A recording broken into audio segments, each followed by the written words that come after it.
2, 1. What's up, guys? My name is Picaran, also known as Straight Cool Connor from HVAC Technical Institution up in Sanford. And we're going to be showing you guys the recovery process on this 410A condenser to this 410A recovery cylinder. Now, first things you guys need to do this. You need your recovery machine. You're going to need the same recovery cylinder that matches your refrigerant in your condenser. It's very important. Don't want to mix any refrigerants.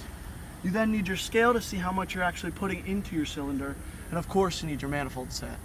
Now, manifold set usually has 3 lines. It has a refrigerant line, a high liquid line, and then a low vapor line. You're going to need an extra hose just so it can go through the out into the recovery tank. So, first thing we're going to do is get my hose to my out setup. You want your ball valve going into the cylinder tank, and you want to make sure this is closed and the tank's closed. Next thing you're going to do is you're going to grab your refrigerant hose that is on your manifold gauge, and you're going to hook it up to the end of the recovery system. To do that, you just put it on and close your ball valve, okay?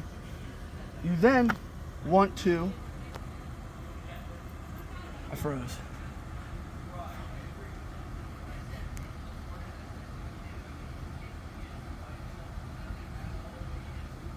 You then want to open your manifold set right here, and then you also want to open your refrigeration dial.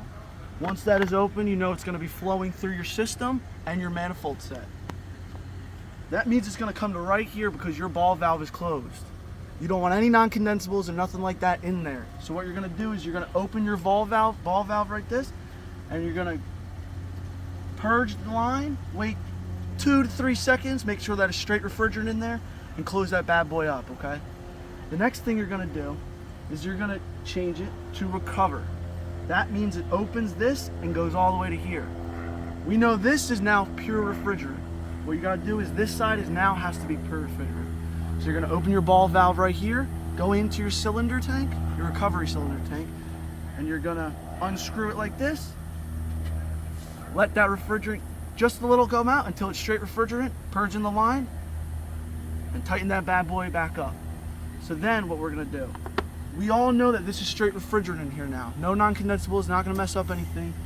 What you're gonna do is you're gonna turn this back to close, you're gonna hit start on your system, you're gonna go to recover, and then you're gonna open up that cylinder tank.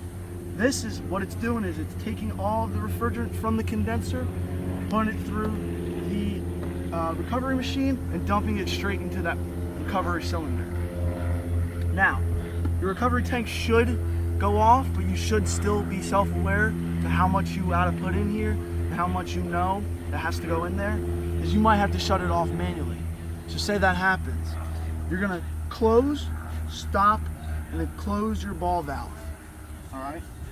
After that, you're going to keep everything open, right?